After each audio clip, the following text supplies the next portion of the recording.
So what we're going to talk about here is a project that I mentioned a few webinars ago, maybe, about the goal, and I hadn't actually created it yet when I mentioned it. I kind of declared it, right, and then I had to go do it.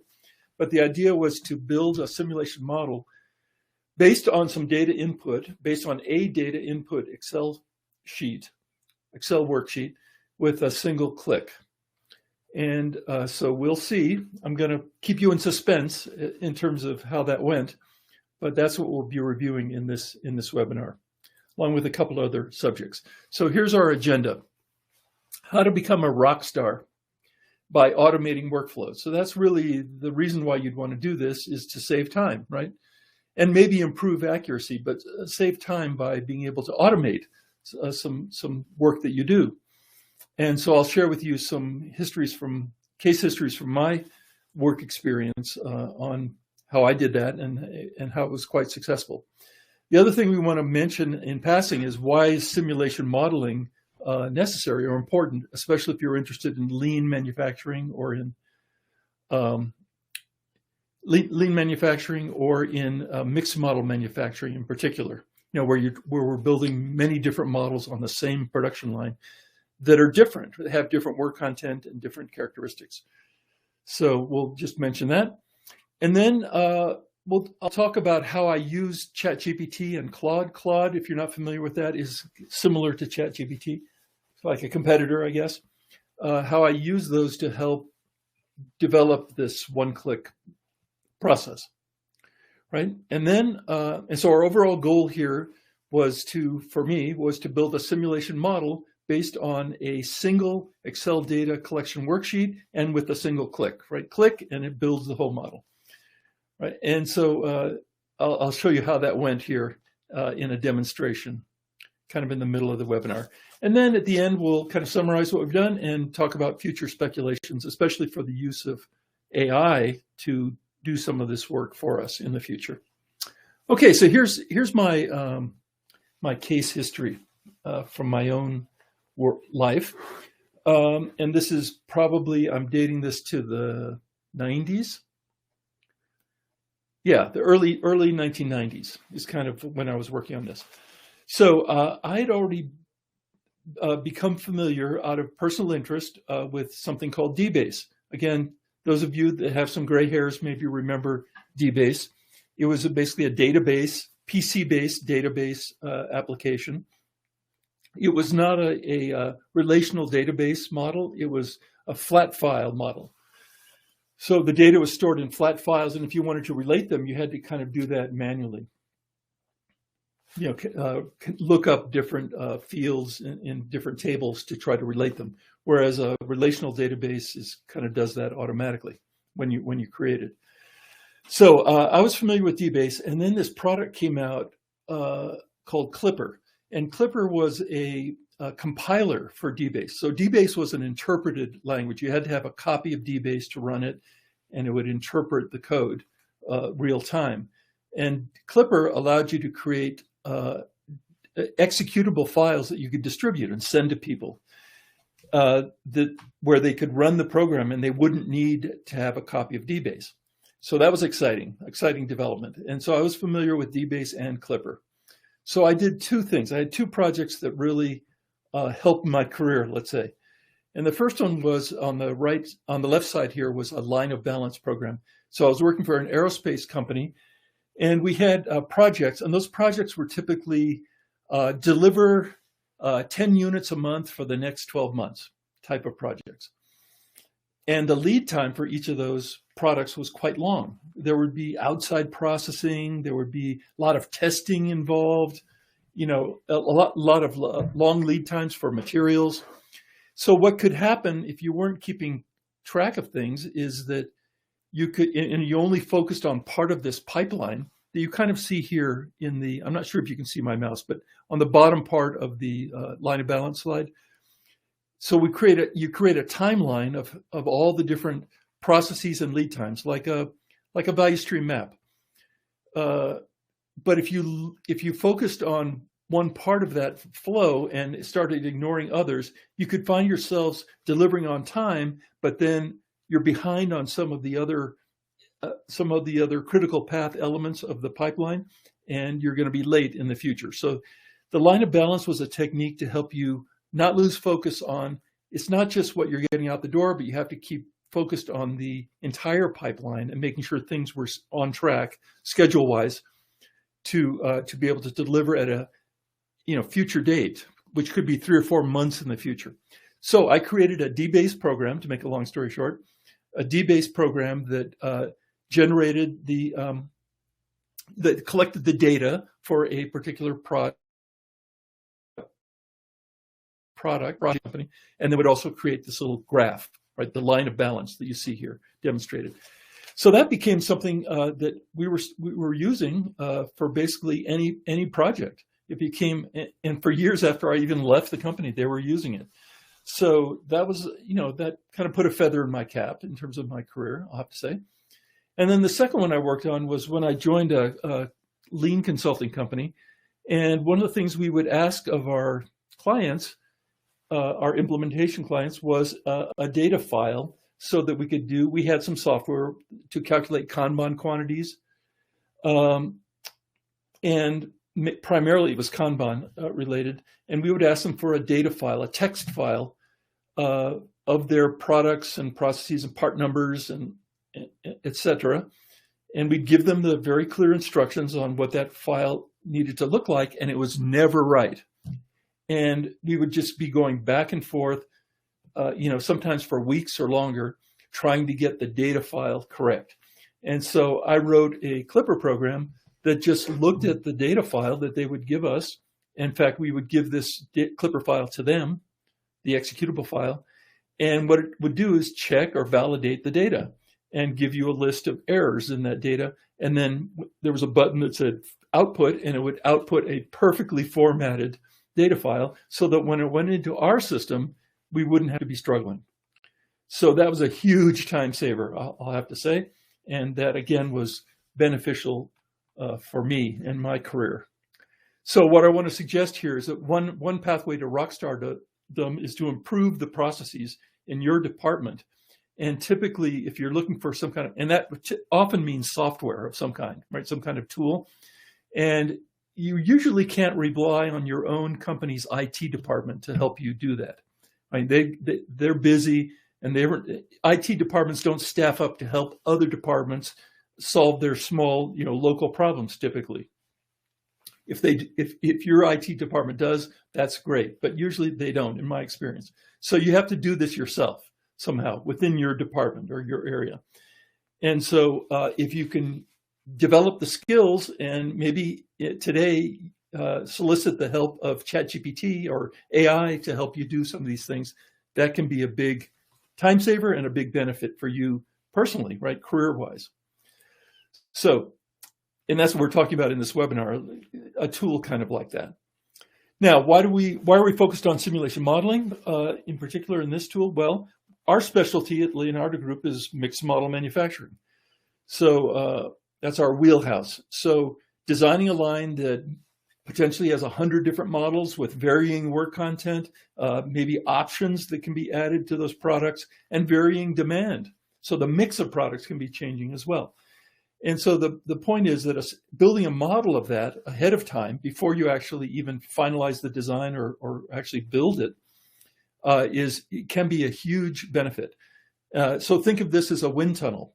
So wind tunnel for your design to help you test it at a modeling stage, as opposed to let's build the airplane and then we'll test it and we'll improve it after we've built it. Well, that's the wrong time to be doing those kind of changes. So simulation modeling, we think of as a wind tunnel for your value streams, your value stream design. So we're big fans of it. And we don't want Kaizen to be rework. There was an interesting article by, what was his name?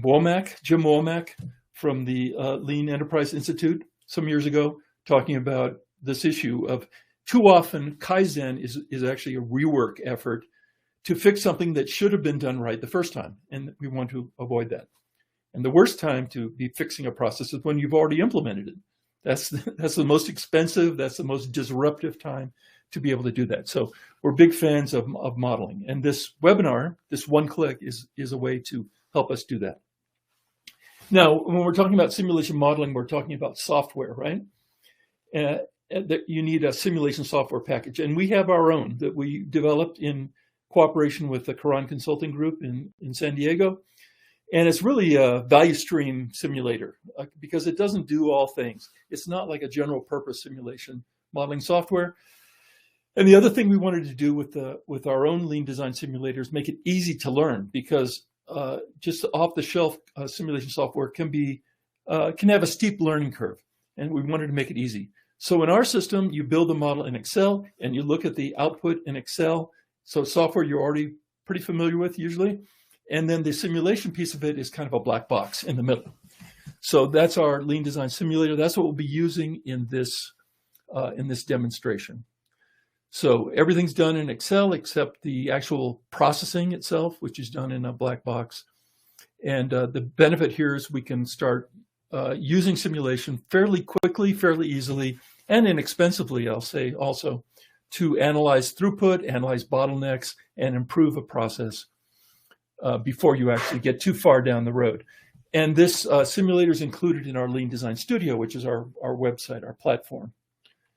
Okay, so we're going to use that. Now, what if you say to yourself, hey, we're not going to be using the Lean Design Simulator. We already have FlexSim. We already have ProModel. We already have Simulate. Or we want to use a commercial product. So I did a little research. And the question I asked Google was, hey, do these other software products support importing external Excel files? And so I looked at some of the most popular ones, and here's what I got. FlexSim says FlexSim provides fully featured tools to automate importing data. Super. ProModel, import-export model data. Yes, import or export. Next one, Simulate, importing external files. Yes, Excel or CSV. Super. Arena, another popular one. Create a data module. This type of module allows you to store and access data from external sources such as Excel files. Okay, sounds like you can do it there as well. Simio is another one. Entire model can be imported through the spreadsheet. Or another one is AnyLogic, command AnyLogic to populate a table with data from external. So long story short, everyone that I looked at supports some kind of external Excel input. So the main point here is that while I'm using the Lean Design Simulator in this demonstration, it sounds like if you are using some other simulation software, you should be able to do the same thing. I can't tell you the details of what it's looking for, what formats, etc., but it should be possible to do this with virtually any simulation software. And that's very good news. All right. Now, what about AI? Well, what I did is I relied on, or I used AI, meaning ChatGPT or Claude, to help me out with creating a series of Excel macros. So what I've seen in my work with my hands-on work with large language models, LLMs, is that they're not, at least right now, they're not particularly good at math. For example, an example I gave last week or a couple of weeks ago in a webinar was, if you give ChatGPT a scenario, you say, I had 5 articles of clothing and I hung them on a line, and it took 5 hours to dry the clothes. I now have 30 items of clothing. How long is it going to take to dry the clothes? Well, ChatGPT is probably going to say, and I tried this out, and it did say this, ChatGPT is going to say, well, you have 5 articles of clothing and it took 5 hours, so that's 1 hour per article. So 30 articles of clothing are going to take 30 hours. Well, that's not right, right? And so you see a lot of that in the current versions of large language models. However, they continue to improve, and this week, meaning the week of December 8th, that's today, 2023, Google released Gemini, which is their version, and apparently in tests, it outperformed ChatGPT and a bunch of others, in almost every category. So everything is moving at a rocket ship speed pace, the pace of improvement. So this could get better, but right now, ChatGPT and Claude struggle with just giving it an Excel file or CSV data file and asking it to do some it gets confused, at least in my experience. But both of them are actually pretty good at writing VBA macros based on pseudocode. So what is pseudocode? Well, pseudocode is an explanation of what you want, but written in plain English, but describing the steps. I want you to look at this worksheet and pull this information and then go over to this other worksheet and maybe do some calculations and then save it in this part of that other worksheet.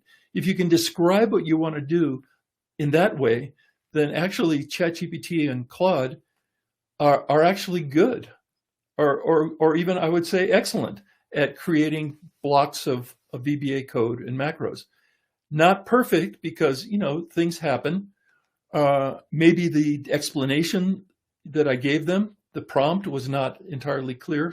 That's one thing that could happen on the human side, but also sometimes it's using some code that maybe is not 100% compatible with.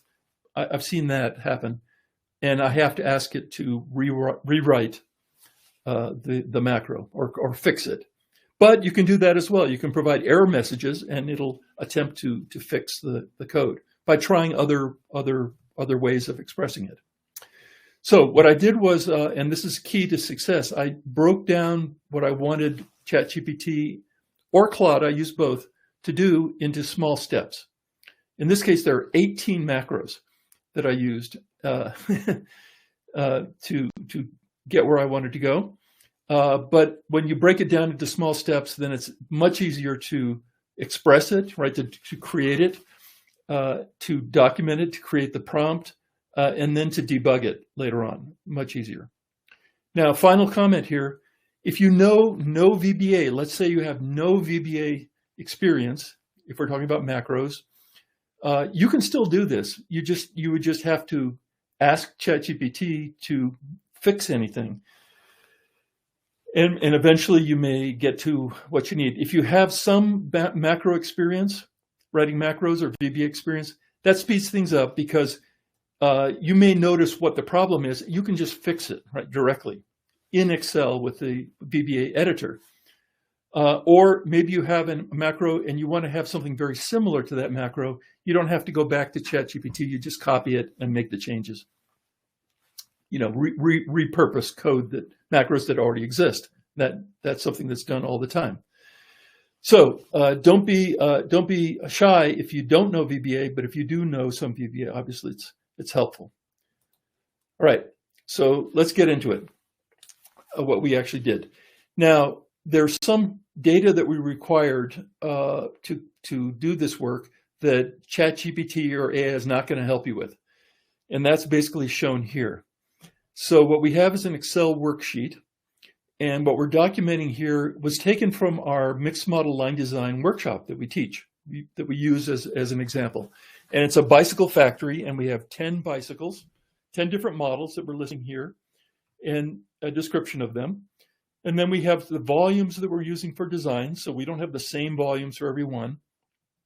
This is a mixed model line, but some volumes, like the standard men's bicycle, is a much higher volume than some of the others. The tandem bikes, bicycle built for two, much lower volume than the others.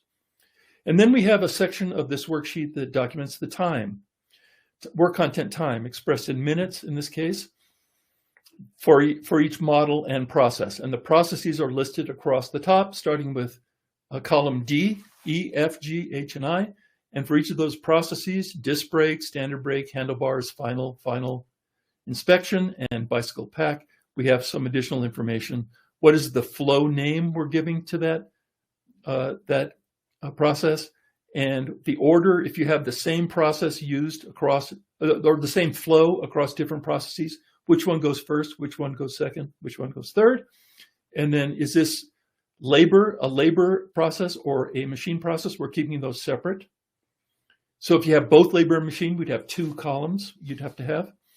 And then a multiplier is, in some cases, the final product has more than one of this subassembly. And so we're documenting that here, like a bicycle has 2 wheels. And then how much time is available in each of these processes to do the work. So I think this kind of information is something that as a lean specialist, right, or industrial engineer, manufacturing engineer, you'd have to develop this yourself, right, and build it. But what we want to see here is how far we can get just using this information to build the simulation model. Okay, so here's the process we need to follow to build this model. The one-click model process flowchart. So we're going to validate the information on our worksheet. The one you just saw, let's make sure it's right to begin with. That would be a good starting point. And then we're going to perform some calculations on that sheet. Like we need to calculate things like takt time and work content time and weighted average work content time, and then resources. So how many people do we actually need, and how many machines do we need to build that number of bicycles based on the times we have? And then we're going to validate those calculations. That can be automated. We just do a quick sanity check. And then we're going to start building some inputs to the Lean Design Simulator. So the first sheet we might need, or at least one of the sheets we need, is parameters. So we have some parameters that we set that we can control from a parameter sheet. And then we've got a flow sheet, resource sheet, flow definition sheet, products sheet, or entities. Sometimes simulation people call them the entities that are going to go through the model, and then process times, and then a sequence or a production schedule that we're going to run. And then we do a final check, validation check, to make sure all that data is correct. Again, that's an automated step. And then we run the model. So our goal here in this webinar is to see how far we can get, right? Can we get to the run the model stage? So what I'm going to do now, I'm always nervous about trying to do these demonstrations live. So I recorded them. I recorded the steps. So we're going to watch this. Now, one thing, as we're going through and you're watching this, if you have any questions, I'll be watching it along with you, and I'll be able to be looking at the chat. So if you have any questions as we go through this, but let me go to the video and start it, and we're going to see how far we get with this process. Right. So I'm going to play the video, and here we are. So as I mentioned, I like recording these kind of demos rather than trying to do them live, just to avoid any quote-unquote surprises. But let's get started. So I have an Excel workbook open with just one worksheet in it, and it's our line design worksheet. So this is the format that we've used for many years to basically calculate resources, takt time and resources required for each process in our value stream or in our process flow diagram. Except that to be able to automatically generate a simulation model, I had to add a few additional rows up at the top, like the flow, the order, the type, and multiplier we had before. So I've added a few additional things here, but fundamentally it's the same worksheet that we've used for a long time. Now, the macros or AI is not going to be able to help you too much with this. So this is data that you have to collect.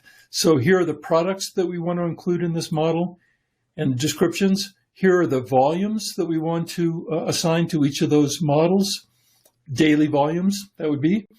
And then we have work content times. You'll notice these times are in minutes, and where there's no time here, it means that that product does not require that process. Like disc brake assembly, this bicycle stand women's does not have a disc brake, so no time is required.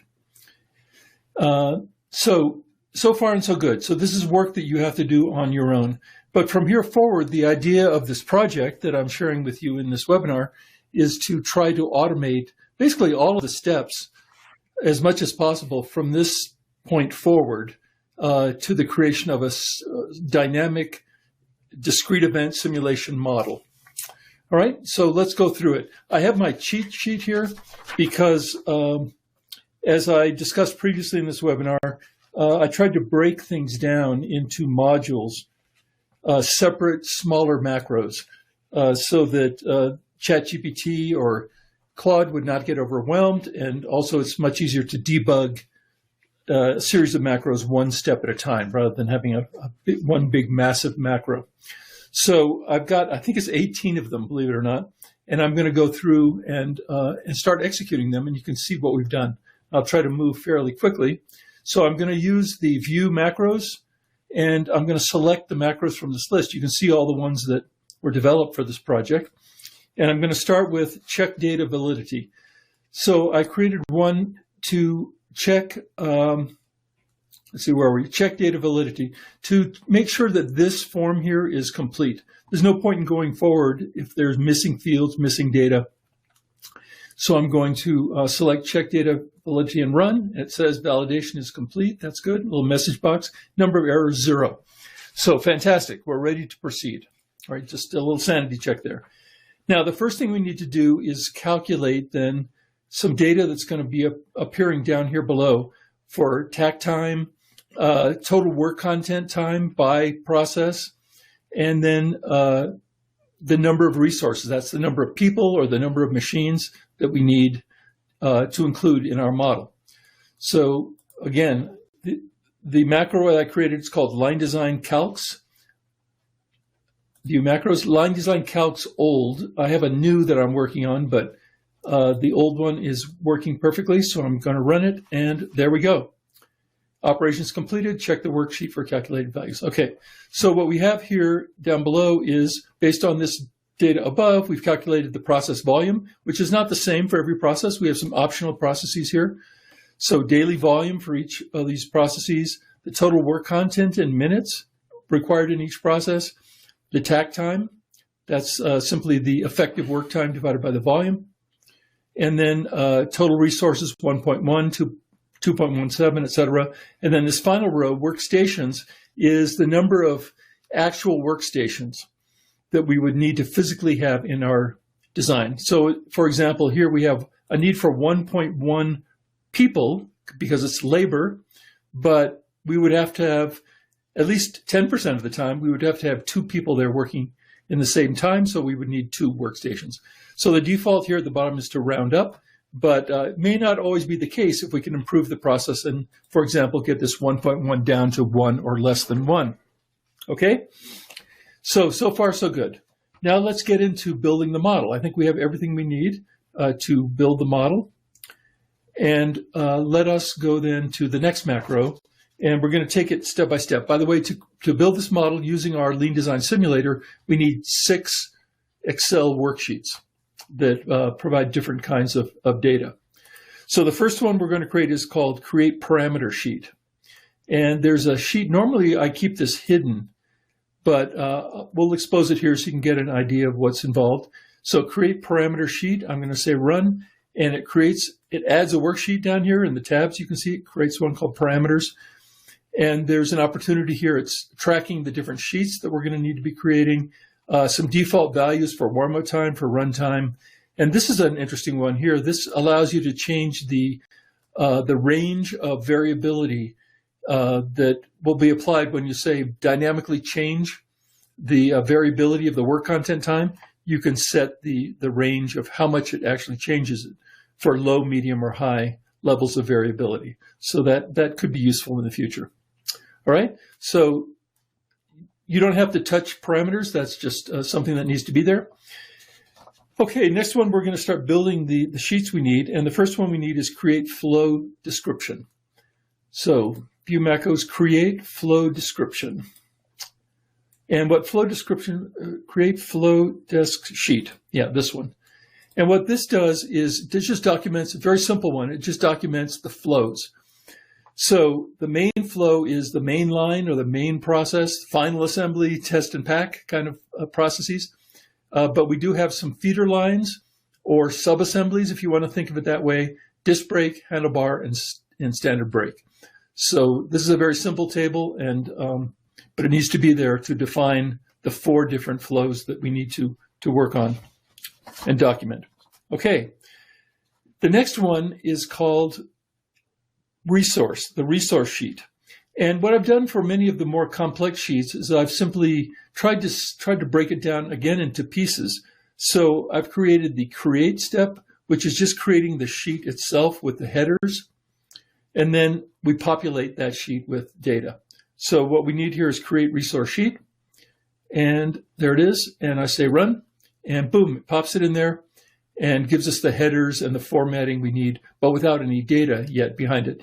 And you'll notice I also, in this step, included some comments. So you can just hover over the different headers in Excel and it gives you some idea of what goes into that column, some instructions. Okay, so now we can populate it, and what we need to find is copy resource data. So it's going to take this original worksheet that we saw initially and pull data from that and populate the sheet. So copy resource data right there, run it, and there we go. So here's the resource data that we need. So it's lists all the individual resources. Now this is at the workstation level now. We calculated we needed 7 final assembly stations, and here they are, but they're individualized with a hyphen or underscore 1, 2, 3, 4, up to 7. Same thing with disk break, we have 2, and standard break, we have 3 workstations, etc. So this is a more detailed explosion of that previous sheet that we saw, the initial sheet. And then there's some data here. P is it's a primary resource, or it's a mainline resource, capacity, number of units that we have, number of IPKs or buffers, travel time, etc. So I've just defaulted.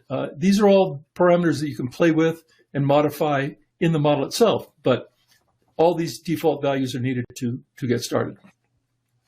Okay, and then there's one additional thing we need. You notice here, these are all stations, but we need people as well, people resources. So that's a separate macro, and I called that add operator data. Add operator data, run, boom, and there we go. So we have 2 disk break operators, 3 standard break, 1 handlebar, 7 final assembly, 2 packs, and 1 final up. So these are tagged OV or operator, and the number, you know, is just not 1, it varies depending on the process. All that was calculated up front in that initial sheet. Okay, so far so good. So let's move on, and we're going to create and populate the flow sheet.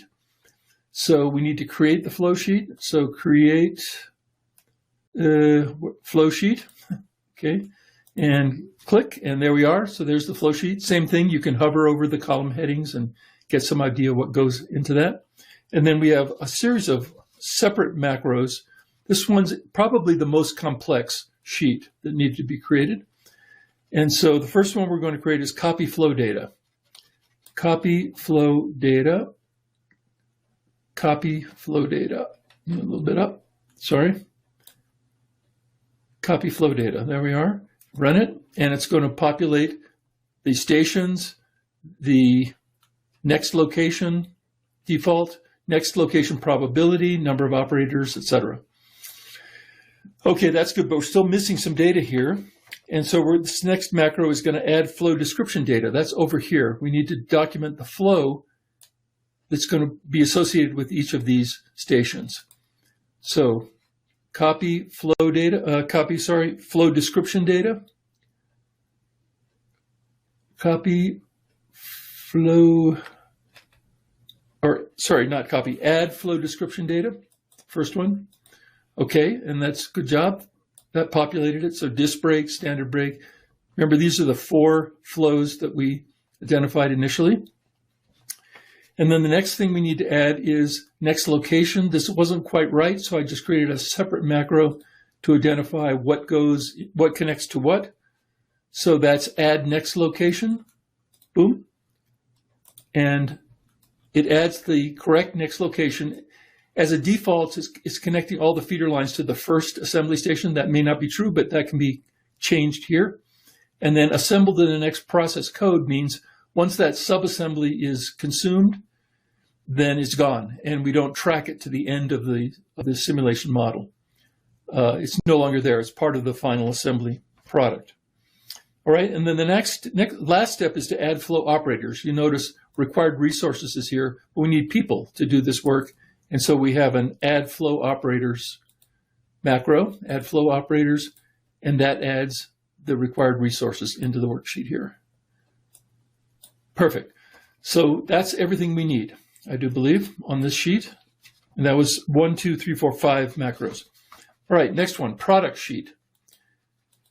So we're going to create the product sheet. Create product sheet. There we go. This is a simpler one. So we have the product code or part number, description, and flow.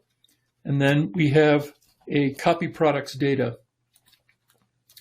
Copy products data macro, and it fills it out. So here are final products and descriptions and the flow main. Okay, continuing on. Next thing is time, work content times. This one was pretty complex as well. This took a little bit of time. So we're going to create the process time sheet, create process time sheet. That's this one. So we have the part number, station, code, machine time, labor time, and number of operators. And now we're going to add the data. So that's copy process time data macro. So copy process time data and run. And there we go. So I'm proud of this one. This took a little bit of work, but if it's machine time, it's going to put the time in here. And if it's labor time, it's going to put the labor in here. And I asked it to just vary the times a little bit rather than level loading it by dividing by the number of stations, because those times were for the total process, not for each individual station. I asked the macro to vary the times by plus or minus 10% randomly. And it looks like it's done that very nicely, just to add a little bit of variability, because you're never going to balance this thing perfectly. Just doesn't work out that way. Okay, and the last sheet is the sequence. That's like the production schedule. And so we're going to create the sequence sheet. Create the sequence sheet. And this is the product, and then how many units. And when we run the model, it's going to start here with row 2, and it's going to process those number of units in sequence, one at a time, from beginning to end. And then subs, if we have sub-assemblies, that's where this information would be documented here. Okay, the one final thing we need to do is to populate this sequence sheet with the schedule. So again, we have let me look at my cheat sheet here. It's called copy sequence data. That makes sense. So copy sequence data and run, and it's going to default to just a mix of all the different bicycles. This is one sheet that you probably spend some more time on, experimenting with different sequencing rules, maybe modifying the order of the flow, and also modifying the quantities. You might run in small lot sizes versus mixing one after the other of different bicycles. So this is one area where we're putting in some default information, but most likely you'll be running experiments on this sheet quite a bit. Okay, so with that, I think we are ready to go. We have all the sheets we need. So resources, yes, I'm looking across the bottom here, and it looks like we're set. Now, here's where the rubber hits the road. We need to test this and make sure that it actually works. And so to do that, I've loaded up our studio, our Lean Design Studio. So here we are. So here's the Lean Design Studio. And you'll notice we have different tracks, line design, material flow. These are courses and other supplemental materials. And then we have tools and AI section where we're starting to add things like some of these webinars we've been doing, and actually some tools. For example, just last week, a few days ago, I added a tool here under AI exams, test your line design knowledge. So we have a Lean Design Sensei who, when you launch this particular chatbot, will allow you to enter how many questions you want, and then it'll give you a quiz that is not pre-recorded. It's a dynamic kind of quiz on the subject of mixed model line design. And we'll have another one here shortly for material flow. So we're doing some cool things like that. And by the way, this tool here will also be in this section, tools and AI. But let's go back to simulation, and I'll show you how that works. And we're going to run this model that we just created. So again, all kinds of training materials, videos, and there's even a user guide or a manual for how to use the Lean Design Simulator. But we're just going to go ahead and launch it. And we're going to run what we just did. So the file here is Resource Calcs Basic. Let me just switch back here, make sure we saved it. I think we probably did, but just making sure. And then we'll come back here and we're going to launch it. So Resource Calcs Basic, I'm going to open it, and there it is, Resource Calcs Basic. So the way this works is the simulation piece of the Lean Design Simulator is a black box, basically. So we would create our model up front, like we just did. either manually or with some help with these macros that you just saw. And then we will load it into here. And this doesn't get loaded into the cloud, by the way. This is just running in your browser. So there's no real data security issue. It's running locally, but in the browser. And then we're going to run it, and then it will create a second Excel file with the output data that we can analyze to identify bottlenecks, throughput, etc. So let's click on this button, validate first, and very good sign. It said no errors. So what it does is check each of those sheets, looks for missing data, looks for mismatches of things like the product ID doesn't match, or the flow ID doesn't match some other sheets, etc. But I found no errors, so that's a very good sign. And now we're going to run simulation, and it's actually pretty straightforward. First thing you do is determine a certain number of minutes that you're going to allow the model to run without collecting data, because when you first start the model, there's no work in process. So you want to kind of fill the flow, fill the line before you start gathering data. Otherwise, you're going to get nothing coming out for the first X number of minutes. So we're going to just put in an estimate of 50 minutes to fill the line, and then we're going to put in a runtime, say, of 500. There's only one option here. You can turn on variable times or turn it off. If you turn it off, it means it'll use the times that were provided in your data sheet. If you use variable times, it's going to vary those times within a certain range, whether you chose low variability, medium, or high. It will vary those times. So let's go ahead and run the simulation, and that's it. So I didn't speed up the video. That's about how long it takes, generally speaking, to run the calculations, and completed 354 units. So the main point here is not that 354 is the right answer. It's that we have a model that works. And so we can then proceed to use the model to run experiments, to try adding buffers, for example. We had no buffers, no IPKs in this model. Okay. Wasn't that exciting? So let's continue on then. I'm going to declare victory, as I said, about this this project, and it didn't. To be honest, it took some work on my side. Even if ChatGPT was writing the macros, I had to tell ChatGPT what to do. And also, there was a fair amount of back and forth. So if I have to estimate over the last 2 weeks, how much of my time did I spend working on this? I would, if I added up all the time, I would have to say it was about a day, maybe 8 hours of my time to create it. But having said that, if I had to do this myself, write those macros myself, there's no way I would have gotten it done, even if I had the technical ability to do that, which is in doubt. Maybe I could pull it off with a lot of, looking up, how do I do this? How do I do that? Finding YouTube videos on how do I build this kind of, process.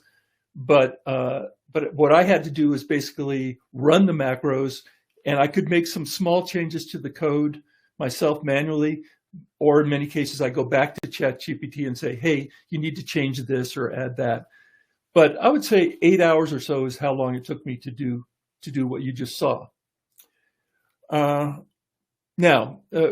the other comment is, how long would it take to just build the simulation model manually and get it running? Well, that can be time consuming as well, especially if you're new to using it. Getting everything formatted correctly, understanding what's required in all these columns. So that's a significant time saver, and that's really why we wanted to do this. So what am I going to do with this one-click method? Well, it's going to go into our Lean Design Studio as a tool that, that's available for folks. But before I release it to the wild, I need to do a couple things. I want to do a lot more testing. So testing. Try different models. I have a whole collection of different simulation models, and I'm sure things are going to come up. So it's basically, we're even like pre-alpha stage right now. So I got it to work for you all, but I'm sure as soon as I start throwing other scenarios at it, things are going to have to be improved. And when errors occur, I don't think there's a whole lot of formal error capturing in there right now. again, ChatGPT can help me a lot in terms of adding that, so that if an error occurs, for example, a worksheet's not there for whatever reason, it doesn't just crash, right? But it is able to recover in some way or another. So it needs to be more bulletproof for sure. The other thing that was left out, and you may not have noticed this, but maybe some of you did, is I didn't really address the issue of subassemblies because that's complex, and I didn't really have time to get to it, right? To get to subassemblies. So that's one thing that needs to be completed. So the brakes, the disc brakes, the standard brakes, etc., that needs to be done. The other thing that I started working on, and I had some initial success, I think this will be a useful addition, is to auto-build the mixed model process flow diagram, again in Excel, to create boxes and arrows and actually create a map, a graphical map of this simulation model. I don't think that's going to be too hard, really, but that's something I want to do in the future that I didn't get to. The final thing, which maybe is the most valuable, it's going to be the most valuable of anything, is to create an automated analysis of the simulation output file. So once you've run the simulation, you have a separate Excel file. And what I want to do is really automate the analysis of that file so that you can really know where are the bottlenecks. Pascal, what is the result output? It's an Excel file with a number of different sheets that show you the throughput, shows you by individual person and individual resource, the percent working, percent blocked, percent waiting, percent not utilized at all. So basically utilization. And it'll show you, if you know what to look for, it'll show you where those bottlenecks are in the flow to help improve your throughput, right? By adding more buffers, adding more IPKs, or in worst case scenario, having to add more resources, like another station, right, to improve the throughput. So adding some automation to that could be tremendously valuable, I think. Future think. So while we're talking about this, AI is changing very quickly. And so I spent a couple minutes just kind of speculating on where, this might be going in terms of ChatGPT. So here are a couple of things that we might encounter. Just imagine that there's a super smart, AI available for us. How could they provide additional help? Well, one of them is we could provide the data sheet that I showed you, the initial starting point, and AI could create all the input files for any simulation software. Because believe it or not, even ChatGPT is quite familiar with specific software products. For example, if you ask ChatGPT to work with simulation and Python, ChatGPT already knows these Python libraries. There's one called SimPy, S-I-M, like simulation, and then Python, SimPy library. It knew all about it and could use it in writing Python code.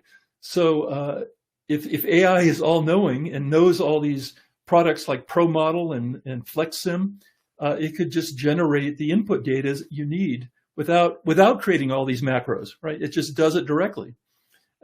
Second thing I thought about, if we provided a video of our work, like factory work of people doing the work, AI can analyze it, create work instructions, and identify all the non-value added work steps and the times, right? So create a lot of this input that we, as manufacturing engineers, we sometimes spend a lot of time doing, right? Could all be automated. There are already tools available that will do some of this. I found one AI app that allows you to connect a camera, and based on that camera, it'll observe work and identify opportunities for improvement. that already exists today. So it's not that far away. Third thing I thought about, provide the data sheet, and then AI can actually just run the model. You don't create any Excel files or simulation software. You don't need ProModel. You don't need FlexSim. You provide the data, and then it runs the model within AI, right, and gives you the results. I've already done some experimentation with this. The results are intriguing, but not trustworthy. but I could see in the future where that eliminates all the middlemen, right? You don't need simulation software and you don't need macros. You just provide some input data. Fourth thing I thought about was providing standard work definitions, target volumes, and process flow diagrams. So kind of the source data, and then AI creates everything, creates the simulation, improves the process, and creates the final physical layout. So that may sound crazy, but if we're talking about, an AI that's, 1,000 times smarter than humans, why not? I mean, it's not that difficult. It's pretty easy to actually imagine. So anyway, so things are changing, rapidly. In fact, a lot of the software that I normally use, maybe you've seen this yourself, a lot of the software that I normally use is starting to add AI functionality into it. For example, one of the things I did to develop these videos that I use, software that I use, is called Loom. And Loom is starting to add these buttons in there to, incorporate AI features to analyze your video, create a script of your video automatically, allow you to edit that script. I mean, it's really, quite amazing. So I'm sure you've seen that yourself happening. So last two comments, and then I'll take a look at some of the chat comments. This one-click functionality is going to be added to the Lean Design Studio. If you want to know more about the Lean Design Studio, just type in leandesignstudio.com. If you're not a member, that'll take you to an information page, and it'll show you basically what's included there. And big announcement. I think we made this last time, but a few weeks ago, we finalized the schedule with Toyota Material Handling. This is a 3-day workshops that we teach at the factory, at probably the best example of mixed model line design, mixed model manufacturing anywhere in Columbus, Indiana. It's the Toyota fork truck factory. So our line design workshop, 3 days inside Toyota, is on February 20th to the 22nd, and then the material flows April 30th through May 2nd, and then the next two, August 6th and November 12th. So if that's something of interest to you, that's a life-changing event, could very well be, to not only learn in depth about these two important topics, but also do factory tours, meet with the Toyota folks, understand that whole strategy. So mixed model line, the two links are here. You can get to those and find out more about those. Michael, thank you. You put the actual links in the chat as well. Okay, so I think we're done here. I'll leave this contact information up, but let's look at what's in the. I hope you like my graphics too. This is DALL-E. I get a kick out of doing those. Okay, so let's see. Percent of lean benefits come from Kaizen. Vaughn said that. Well, I would say small, relatively small, because most of the benefits of lean, if you talk to Toyota, they come from something called kaigaku, or big change, or line design, kind of like what we're talking about here. Mixed model line design, designing it right the first time, or designing a material delivery system is not a Kaizen level event. It's a big change. But that's where you get the big benefits. Kaizen, when we think about Kaizen, we're thinking more about fine tuning. And at Toyota itself, they use Kaizen more as a way of getting people into the culture and getting people thinking about improvement. But they don't expect necessarily big financial benefits from Kaizen inside of Toyota. They don't expect it to be a loser, but they're not that worried about how are we going to save a whole bunch of money with our Kaizen event. It's more a human development kind of effort, as well as a way to improve the process and build the culture. So I don't know what percent, 10%. It's small relative to these kind of bigger changes. Pascal, what is the result output? I can include some sample output to you all, maybe in an email. It's an Excel file. I'll go ahead and do that.